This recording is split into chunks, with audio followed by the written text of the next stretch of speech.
आप देख रहे हैं न्यूज इंसाइडर 24/7। आइए नजर डालते हैं देश और दुनिया की 20 बड़ी खबरों पर।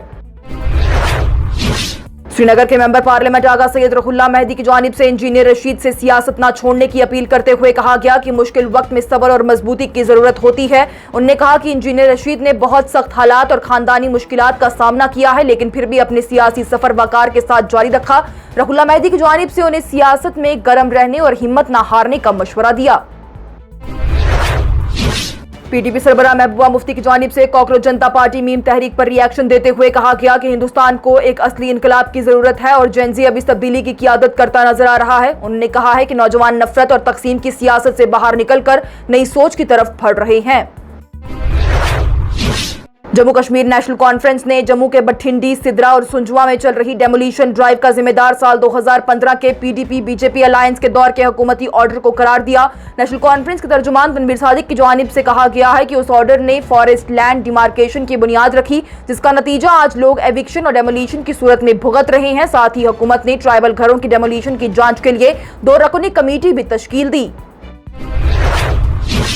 पीडीपी रहनुमा इल्तिजा मुफ्ती ने जम्मू में फॉरेस्ट लैंड पर हुई डेमोलिशन ड्राइव को योगी मॉडल करार देते हुए जम्मू कश्मीर नेशनल कॉन्फ्रेंस हुकूमत पर सख्त तनकीद की। सिद्रा में मुतासिर खानदानों से मुलाकात के बाद उन्होंने इल्जाम लगाया कि बीजेपी हिदायत देती है और नेशनल कॉन्फ्रेंस उन पर अमल करती है, जबकि छोटे बच्चे शदीद गर्मी में कई दिनों से खुले आसमान के नीचे रह रहे हैं।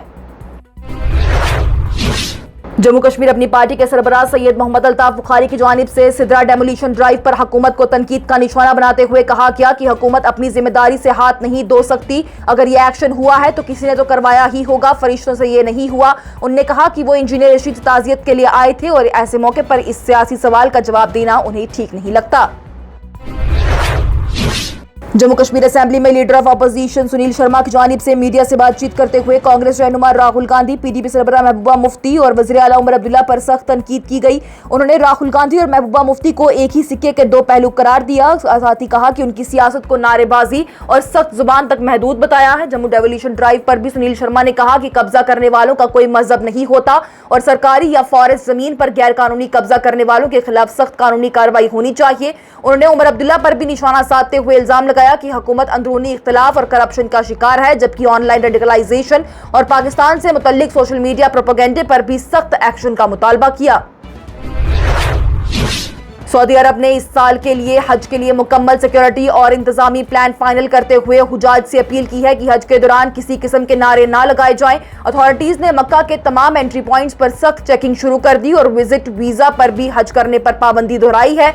हज सीजन में आग के खतरे को कम करने के लिए गैस सिलेंडर पर भी पाबंदी लगा दी गई, जबकि हेल्थ सिस्टम अब तक 1 लाख से ज्यादा मेडिकल सर्विसेज फराहम कर चुका है।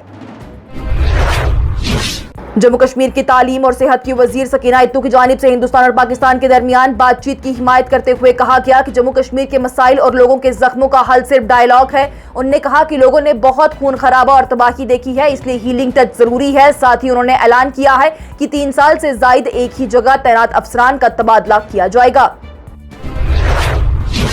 ईरान के सुप्रीम रहनुमा मुज्तबा खामेनेई की जानिब से हुक्म दिया गया कि ईरान अपनी हाईली इनरिच्ड यूरेनियम मुल्क से बाहर नहीं भेजेगा, जबकि अमेरिका ने पीस टॉक्स में इस स्टॉक पाइल को हवाले करने का मुतालबा किया। अमेरिका के सदर डोनाल्ड ट्रंप ने और इसराइल के वज़ीर आज़म बेंजामिन नेतन्याहू पहले ही इस यूरेनियम को ईरान से निकालने पर जोर दे चुके हैं। इसी दरमियान ईरान में यह खदशा भी बढ़ रहा है कि सीज फायर के बाद अमेरिका दोबारा हमला कर सकता है। ईरान के फॉरेन मिनिस्ट्री के तर्जुमान इस्माइल बागई की जानिब से कहा गया कि तेहरान गुड फेथ के साथ ही अमेरिका से बातचीत कर रहा है, लेकिन वाशिंगटन पर गहरा शक भी बरकरार है। उन्होंने ये भी बताया कि पाकिस्तान के जरिए दोनों ही मुल्कों के दरमियान कई पैगामात का तबादला हुआ, जबकि ईरान ने 14 नुकात पर मबनी पीस प्रपोजल भी भेज दिया। ईरान ने साफ किया है कि फिलहाल बातचीत का मरकजी मकसद जंग खत्म करना है, जबकि न्यूक्लियर प्रोग्राम पर बाद में गुफ्तगू होगी। श्रीनगर के मेंबर पार्लियामेंट आगा सैयद रुहुल्लाह मेहदी की जानिब से उमर अब्दुल्ला पर तनकीद करते हुए कहा गया है कि लोगों ने इन्हें वोट देकर हुकूमत दी, लेकिन अब इनसे कोई उम्मीद रखना बेकार है। उन्होंने कहा कि अगर ये सारी कार्रवाइयां रोक नहीं सकते तो कम से कम ये बता दे कि आखिर ये किसके इशारों पर हो रहा है।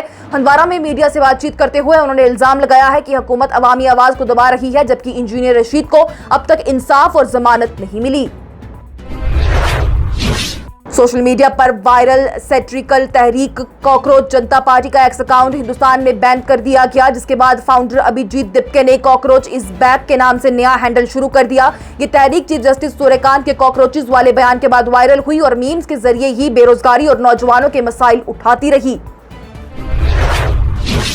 गोरखपुर में एलपीजी सिलेंडर की कमी ने लोगों को सड़कों पर सोने पर मजबूर कर दिया। सुबह 3 बजे से कई लोग खाली सिलेंडर लेकर लाइन में खड़े नजर आ रहे, जबकि कई लोग 3 से 5 दिन तक लगातार एजेंसियों का चक्कर लगा रहे हैं।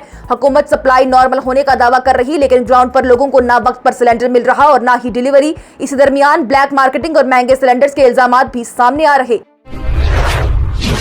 जम्मू कश्मीर के नायब वजीर आला सुरेंद्र कुमार चौधरी की जानिब से कहा गया है कि अगर स्टेटहुड बरकरार होती तो एक भी घर नहीं गिरता। हंदवारा में मीडिया से बातचीत करते हुए उन्होंने जम्मू में चल रही डेमोलिशन ड्राइव पर सवाल खड़े किए और कहा कि हुकूमत के पास मुकम्मल इख्तियारात नहीं, जबकि बड़े फैसले ब्यूरोक्रेसी ले रही है। उन्होंने स्टेटहुड की बहाली का मुतालबा भी दोहराया। गुजरात के अहमदाबाद में गाय ज़बा के शक में हिरासत में लिए गए 64 साला ज़हीरुद्दीन शेख की मौत के बाद तनाज़ा खड़ा हो गया। खानदान ने पुलिस पर तशद्दुद के इल्जाम लगाते हुए लाश लेने से इनकार कर दिया। घर वालों का दावा है कि हिरासत के दौरान ही उन्हें मारा पीटा गया, जबकि पुलिस का यह कहना है कि तबीयत खराब होने पर उन्हें अस्पताल ले जाया गया है, जहां से इलाज के दौरान उनकी मौत हो गई। वायरल वीडियो और रिश्वत के इल्जाम ने मामले को मजीद संगीन बना दिया। इंडियन रेलवे ने ट्रेनों, मुसाफिरों और रेलवे स्टेशन की हिफाजत मजबूत बनाने के लिए एआई, ड्रोन्स और सीसीटीवी जैसी नई टेक्नोलॉजी के इस्तेमाल तेज कर दिए। रेल भवन में रेलवे मिनिस्टर अश्विनी वैष्णव की सदारत में एक अहम सिक्योरिटी रिव्यू मीटिंग हुई, जिसमें हालिया आग और दूसरे वाकयात में एंटी सोशल एलिमेंट्स के रोल पर तशवीश का इजहार किया गया। रेलवेज ने मुसाफिरों से भी अपील की कि सफर के दौरान होशियार रहें और किसी भी मशकूक हरकत की फौरन हेल्पलाइन 149 पर इतला दें। Ministry of youth affairs and sports ने डोपिंग से मुतल्लिक गैरकानूनी सरगर्मियों को जुर्म करार देने के लिए नए कवानीन की तजवीज पब्लिक कंसल्टेशन के लिए जारी कर दी। तजवीज के मुताबिक बैंड सब्सटेंसेस की ट्रैफिकिंग, गैरकानूनी फरोख्त, एथलीट्स को डोपिंग देना और इससे जुड़ी ऑर्गेनाइज एक्टिविटीज पर सख्त कार्रवाई होगी। वजाहत की गई है कि सिर्फ पॉजिटिव टेस्ट की बुनियाद पर एथलीट्स को क्रिमिनल केस का सामना नहीं करना पड़ेगा। वहीं जबकि स्टेक होल्डर से 18 जून 2026 तक मशवरे और सजेशंस मांगे गए हैं। और इंडियन ऑयल कॉर्पोरेशन की जानिब से ट्वीट करते हुए कहा गया कि मुल्क भर में फ्यूल की सप्लाई पूरी तरह मुस्तहकम है और किसी किस्म की रैशनिंग नहीं की जा रही है। वहीं कंपनी के मुताबिक हार्वेस्टिंग सीजन की वजह से डीजल की डिमांड भी बढ़ गई है, जबकि कम कीमत की वजह से ज्यादा लोग ही इंडियन ऑयल पंप्स का रुख कर रहे हैं। इंडियन ऑयल ने आवाम से अपील की है कि पैनिक बाइंग से बचें और सिर्फ ऑफिशियल अपडेट्स पर भरोसा करें। इसके साथ ही टॉप 20 हेडलाइंस का यह मरहला हुआ इख्तिताम पजीर। दीजिए इजाजत। लेटेस्ट अपडेट्स के लिए देखते रहिए न्यूज़ इनसाइडर 24/7।